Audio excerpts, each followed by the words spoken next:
Hey, good morning, everybody at Heroic Fatherhood. This is Charlie King, and happy holidays. Don't know if you've noticed, but if you can't see it, there's some snow coming over. We decided to go with a holiday theme today and get a little snowflakes over our interview today.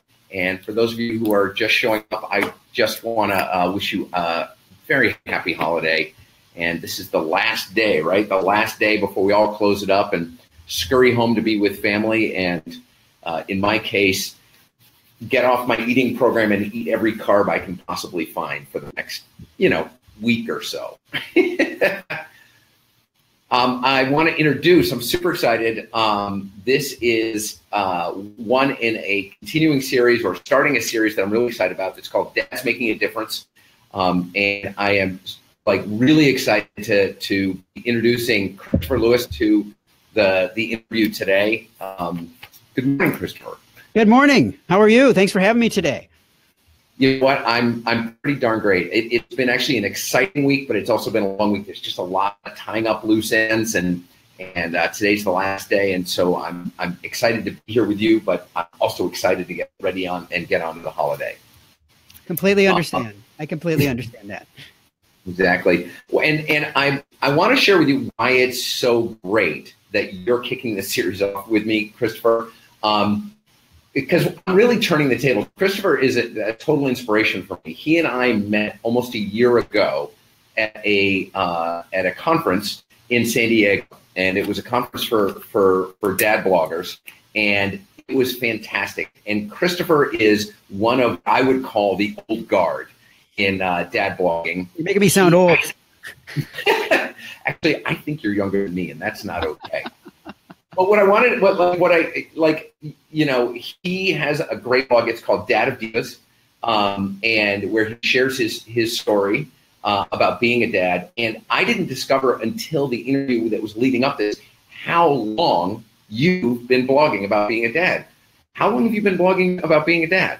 I've been blogging about being a dad for about 10 and a half years. And when you say old guard, there's not a lot of us out there that are still blogging today, at least of the ones that I initially was introduced to. When I first started blogging, what I found was that I wanted to get into this because I love to write. I wanted to share my story. And I found that there was a lot of moms out there that were sharing their stories, but not a lot of dads. And when I started looking around, there was only a handful of dads that were out there that were talking about being a dad. And it was a very small community. Over the last 10 and a half years, things have changed a lot. The dad blogging community has grown exponentially. And things have changed in regards to how dad bloggers are seen and how dads are seen in general as well. Because back then it was, and you and I talked about this before, kind of leading up to this, was that a lot of bloggers, when you're out there, sometimes when you put so much time and effort into the content that you're creating, a lot of times you find that eventually you might want to make a little bit of money. You might want to turn it into a little bit of a business because you're spending so much time. You're spending time away from your family, or early morning hours, late evening hours, to be able to create what you want to create. And I found that probably after the first few years of doing it, that was the case. I was putting time and effort in on top of the full-time job that I've always maintained. And I wanted to be able to not only write about what I was passionate about, but also I wanted to see if there was a way to monetize a little bit. And things that were changing a little bit at that point, because when I first started, it was very taboo for the dad blogger community to Sorry, go ahead, please. To get money, to be able to talk about monetizing. Moms were doing it. But in the dad blogging community, it just was not. It was not approved. It was not approved by the masses in general. And that's changed quite extensively now. Yeah, and I wanted to ask you about that because it occurs to me that it wasn't. You're talking about pushing back against the stigma about being willing to monetize sharing your story about being a dad. Mm-hmm. But it also occurs to me that you're pushing back on the on the idea of sharing your experience as a father, right? Like, I grew up back east. We don't talk about things like that, right? Like dads just do what dads do, and they don't really talk about it. And moms are the talkers. Moms are the communicators, not the dads. Did you feel any of that when you started? I did somewhat. I found that the dads that were out there, because there wasn't a lot of monetization happening, most were very, very passionate about being a dad, and they wanted the writing to be very, very true to the experience. They didn't want people talking about products or, that you're using with your kids or, or working with brands in any sense, in that sense. They wanted you to be genuine to who you were, talking about the positives, the negatives, the in-betweens of fatherhood. But a good example of what you've said is a few years into my blog, I started a series called Dads in the Limelight. And this is a series that I've been running now for 8.5 years. So about 2 years into my blog, I started to interview other dads because at that time I was still a young father. And none of us as dads, unless you have really good role models and good examples of fatherhood, you don't always know what you're doing. You don't always know if what you're doing is good, is beneficial for your kids, right? Sometimes are punting and trying to figure it out as you go along.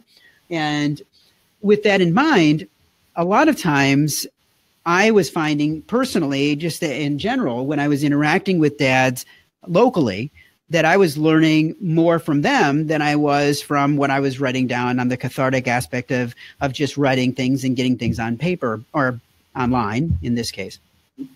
So what I'm hearing you say is actually the interaction between other local dads. So there was the catharsis piece about sharing your story, but the insight or the learnings came from the interactions with other dads. Yeah, it really did. And so when I started this Dads in the Limelight series, what I ended up doing was asking a lot of questions, and it was the same questions for every dad, but it was trying to get to them to better be able to articulate the experience that they have had as a father, but also share the things that they've learned along the way and share some advice, some hints, some tips for other dads to be able to learn and grow as well. And as I said, that series has been going for about 8.5 years now. And for the most part, it's been consistent, 2 interviews a week, up till October of this year. And then I kind of ran out of the dads that were willing to be willing to put themselves out there. Sometimes dads, when they see the name of this, Dads in the Limelight, they say, just like what you were saying, being from out east, dads saying, I don't want to be in the limelight. I'm not in the limelight. I'm not, I'm just being Chris. I'm just being, John, Mike, or, I really don't care what other people think. I'm just going to be me. And this is a huge shout out, right? This is a huge shout out. So first of all, if you're watching this and you're a dad who's got a story or you're willing to share it, now you have a place where you can reach out, because the Dads in the Limelight, because this is like me switching the camera, right? The interviewer is now being the interviewee, which is, like I said, one of the things that's super excited about having you come in and kick this series off. I love what you were saying about men sharing their insights or their stories. My experience over and over and over again is one of 2 things when I connect with dads and they're talking about, something they're struggling with, something they're excited about, something they learned for themselves about, how things have been going, is I either go, wow, that's something I want to take and try at home or try in my life to like feel like I'm moving forward as a father, as a man, as a spouse, or I go, I don't know what the fix is, but I've been there before, right? Like, how many times do we hear somebody just sharing their story and it's, we're going through some, like we're feeling like life's going sideways and you share it and somebody goes, yeah, I know exactly how that feels. Can make all the difference. Yeah, absolutely. So what inspired you to start blogging and sharing your story? For me, I think it was that I'm getting a little feedback on my end, so hopefully not everybody else is hearing that too. Sounds great over here. Okay. Let me just change one thing. Okay, so ask me your question one more time. Sorry. What inspired you to start sharing your story and start blogging? Sure. You know, at 10 and a half years ago, my wife was expecting, I was saying I was expecting, I can't say that. My wife was expecting our second child. We were expecting our second child, right? But that being said, we ended up having a opportunity where, well, I had a friend that had been blogging a lot. She had a very successful blog. I liked what she was doing. I liked reading what she had to say. I always had been a person that enjoyed writing, enjoyed journaling, enjoyed, just kind of trying to, as I said earlier, it was kind of cathartic and allowing for me to be able to tell my story and share my story in some aspects. So that being said, this was an opportunity, and I have to give credit where credit is due. When I was thinking about the blog itself and the name of the blog, Dad of Divas, which has ended up being a great name for a blog, and it's done a ton for where my blog has gone. But I have to give credit. My wife came up with that name because we were thinking about names. I threw out some. She's like, I don't really like any of those. But she said, you are going to be a dad of 2 girls. So what about Dad of Divas? And I'm like, sure, that sounds great. And it's gone from there. And, over the years, I've had lots of people say how much they love the name, how much they love the concept. Is there more that I could do with the whole idea of just raising girls? Yes. I do write about raising girls, but I also write about just lifestyle in general and living an engaged life and trying to look at the things that help us to, be able to have that engaged life and be able to make life easier. I try to find ways to be able to make life easier, but also make life fun for the families that read as well. So that's really where it started. And it was me sharing, images and talking and sharing posts about my journey as a dad, some of the things where I failed, some of the things where I felt like I was being successful in, sharing things that I was proud of my kids on. And I think, like I said, it took about 2 years before I even made the switch of trying to do anything in regards to monetization. It started small and it went from there. And the blog has really allowed for me and my family to do so many things that we wouldn't have been able to do before. I mean, as you can see, I'm in a tie right now. I'm at an office. I work in college administration, and on a daily basis, I have a full-time job. So, my family has definitely given a lot to allow for me to be able to have the blog and to be able to continue the blog. I try to teach my kids along the way about what the blog is, and as they've gotten older, I've tried to get them more involved with what we're doing, so that if we are getting something that needs to be reviewed, I have them review it, so that they become a part of the business, because I don't want them to grow up thinking that they can just get anything that they want, like this, because sometimes it may seem like that when if I have a package showing up, a few times a week, and they're like, oh, it's Christmas, and like, no, it's not, and but what does your family think about you as a blogger? Do they like what's their interaction with it? What's their impression? I think it depends on the day that you ask them. I think there's been ebbs and flows in regards to the blog itself. There are times where my wife would probably wish that I would shutter it, close it down, and not have it anymore, because it does take up time. But then there are definitely opportunities and things that have made it so that we've been able to do things that we never would have been able to do before. The kids definitely like to get involved, and sometimes even my oldest daughter, some of her friends find my YouTube posts or things like that, and And she's like, Dad, you got to take that down. That's embarrassing, and things like that. But it's like, well, this is my YouTube page. If they want to troll me and come on my YouTube page, whatever, this isn't your YouTube page. I find the same with my 16-year-old daughter. She abhors sometimes some of the things I put up in my streaming video, and she gets especially annoyed when some of her friends follow it. Well, I have a 13 and I have a 13. You can't win. You can't win. Yeah, I've got a 13 and a 9.5-year-old, and once they get into those teenage years, you can't sometimes win. So no matter what you do, you've gone from being the smartest person to the person that is not the smartest person in the household. So because they feel like they are the smartest person in the household. Yeah, exactly.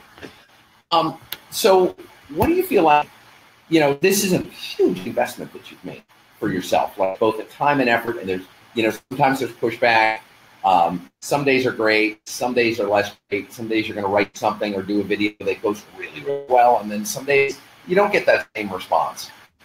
So something is in it for you, right? Like what's what's one thing or a couple things that is shifted for you about being a dad from having shared your story? Going back to what I was saying before about the Dads in the Limelight series, I think I've learned more from doing that series than probably any other type of post that I've written. And those have never been monetized. I've never made any money on the stories that I share. And the reason that I learned so much from them is that majority of all of the dads that have been in the series have been very vulnerable. They've shared their story. They've shared the things that have gone well. They've shared things that have not gone well. And there are ideas that are in there that definitely allow for me to be a better dad. And I can incorporate some of those things. I can, learn from the mistakes that others make and try not to make them myself, knowing that I'm still going to make mistakes. I'm not perfect. None of us are. But that series alone, I think, has allowed for me to learn and to grow the most. I definitely have learned a lot in regards to the business side. And I think that while not all of the concepts have been ones that I could translate into what I do on a daily basis, but there are definitely other tangible pieces that I can say that I use on a daily basis. With all of the social media that I have to use with my blogging, I become kind of one of the resident experts at the higher education institutions that I work at. And even though I'm not working in that area, but I tend to help and to work with them to better understand what they need to do to be able to engage and to expand reach and do all kinds of things that you definitely want to do if you're going to have a blog or a podcast or whatever it might be.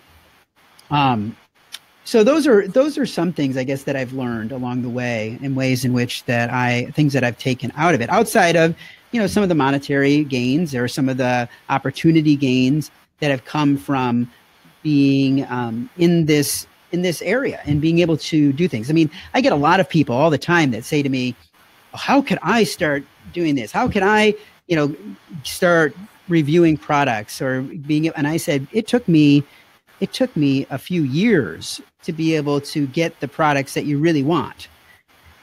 It doesn't happen overnight.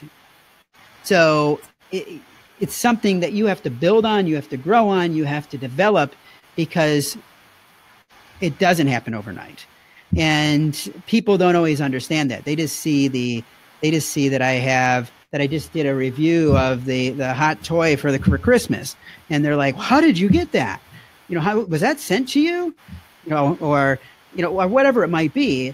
And there's a balance too, because you can't have all monetized content. You have to have a mixture of content, because, you can't just have all stuff that people are paying you to do, and then you have to have that balance too. Yeah, no, I think that there's something in that, right? So I'm hearing a couple of different things. the consistency piece, right? Like that's the thing that people face all the time, whether it's, consistent parenting, consistent structures in your life for getting things done, or consistent, in your case, blogging and being out and communicating. And in the case of, like, it wouldn't surprise me if you started that you actually had to buy some things that you reviewed just so you could just start showing that you were somebody who gave thoughtful reviews on products that you got. And like anything else, it just takes time and consistency and commitment.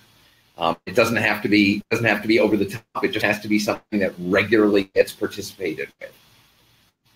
I would definitely agree, because what I end up finding is that the first thing I ever reviewed was actually a Energizer battery. And it was lithium batteries. And I had contacted Energizer saying how much I really loved the Energizer batteries. So, and they sent me a free coupon. And that was the first thing I ever reviewed on my blog, which probably sounds kind of lame, but right. It actually, but that was the start. Yes. I've always been a big reader. I mean, I started at the very beginning. I started reading books and sharing my thoughts on some books with people. You start small, and then once you start having an audience and people start to read what you have to say and want to read more about what you have to say, you also have to know what your niche area is and understand your audience so that you are giving them what they want to read too. And be honest and true about what you're trying to do. So all of those pieces are part of it that you're trying to, as you're trying to put everything together like that. Yeah, and so what I'm hearing is like there's been a real evolution over time. The more you understand about the people that you're writing for, it's this iteration or this learning process. I think it's so endemic in a lot of people, and no different for dads, is that we want to know everything before we start something, and we want to have it all figured out before we just start. And in my experience, that the starting is the most important part. Yes. I would definitely agree about that. Starting is definitely, sometimes it's the best thing you can do, but it's sometimes the hardest thing that you can do. And a great example of that was the starting of the Dad Spotlight podcast. That's a podcast that Don Jackson and I have co-hosted now for about 2.5 years. And that took a while to get off the ground. Because, and especially that's sometimes the case with people that have a blog or a podcast or something that creatively is inside them that they really want to do, but they have this internal voice, I'm going to say, that is making them question themselves, question their abilities, question their expertise, and it makes them not get off the dime to do it. And sometimes you just have to rip that Band-Aid off and jump right in and be able to get to the end goal of where you want to be. Yeah, totally with you.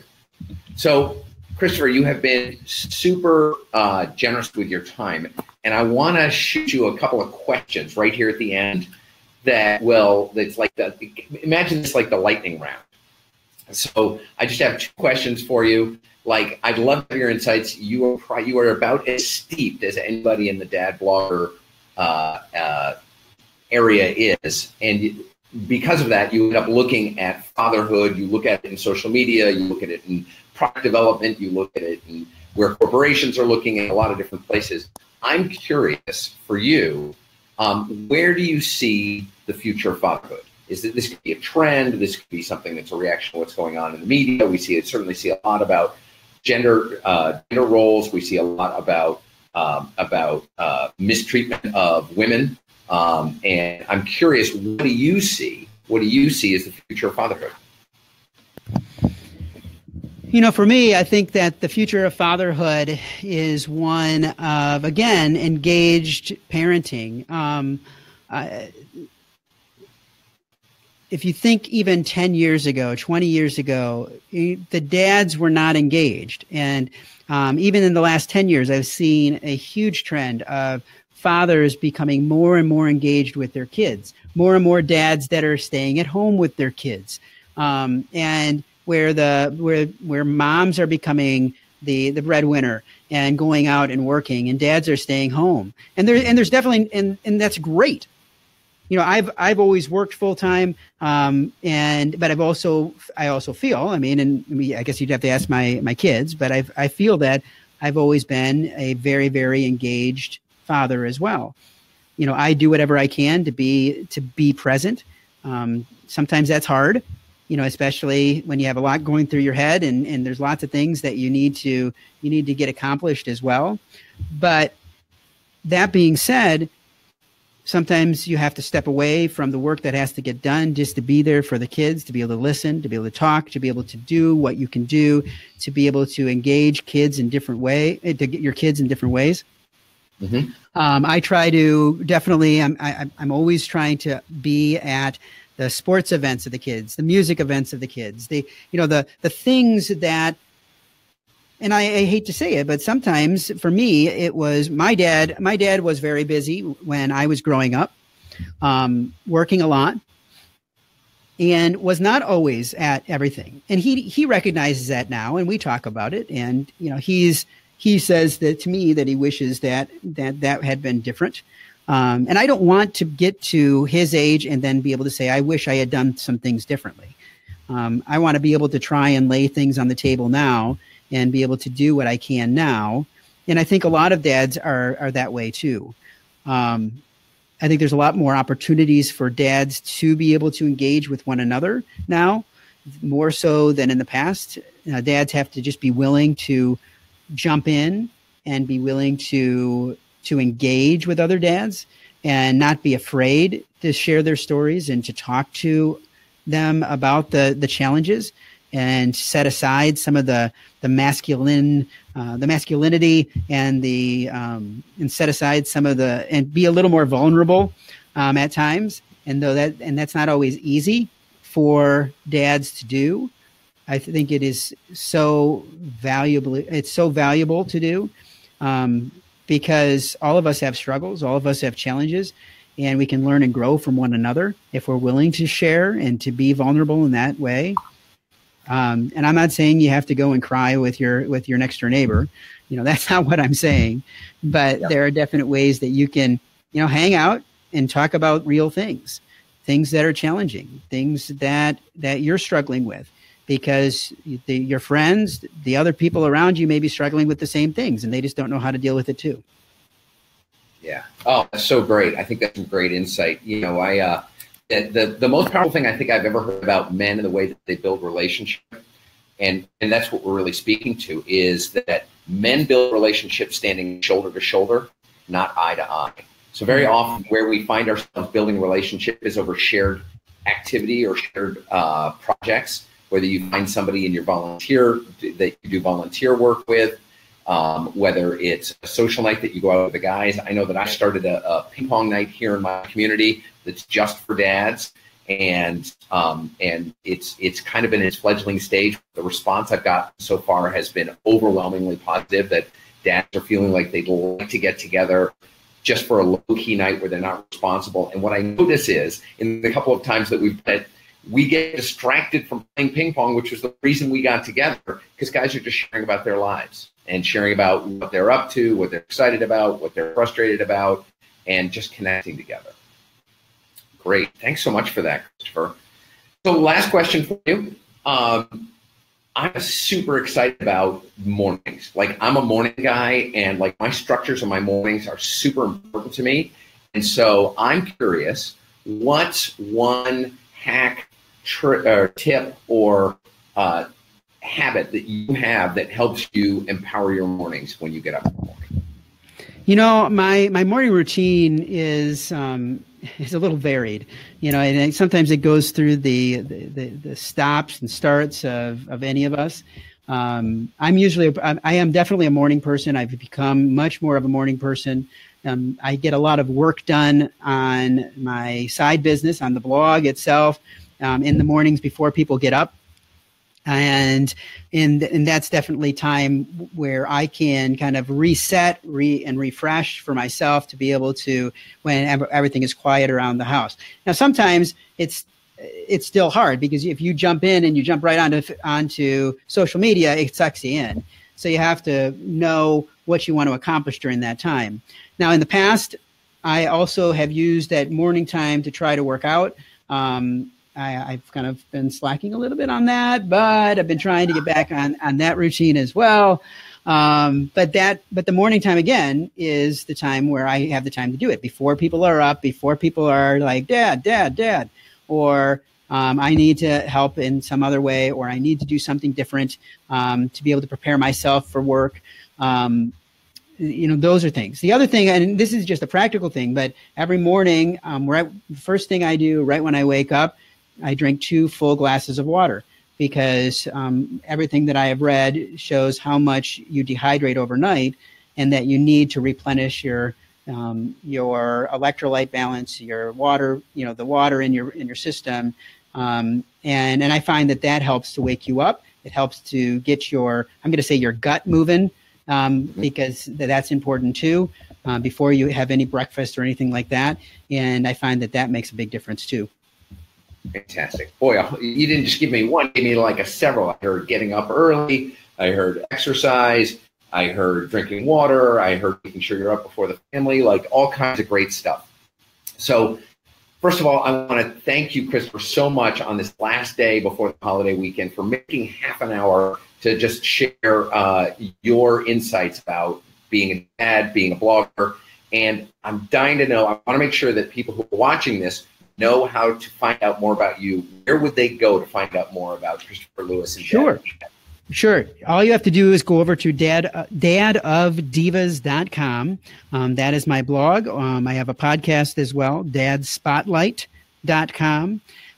Both of those places. If you are interested in being in the Dads in the Limelight series, it's 8 different questions that I would email to you. You can send me an email at dadofdivas, all one word, at gmail.com. And if you send me an email, I can send you some information about that.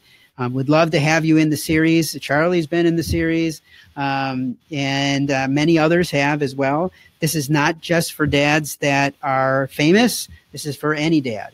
We want to put fatherhood in the limelight to be able to let others learn and grow from the experiences that you've had, whether it be positive or negative. And it's pretty easy. So we'd love to have you in the series. Christopher, once again, thank you so much. Super appreciate you being here. For everybody who's following this, keep an eye out for Dads Making a Difference. We're going to be doing a bunch of this in the new year. There are going to be other great bloggers who are coming up. We're going to be talking more about how important it is to own your morning in the mornings. And if we don't talk beforehand, have a fantastic holiday. I hope it's snowing where you are. I'm a big fan of it. And a happy holidays. And everybody have a great day. Take care, Christopher. Take care. Thank you. All right.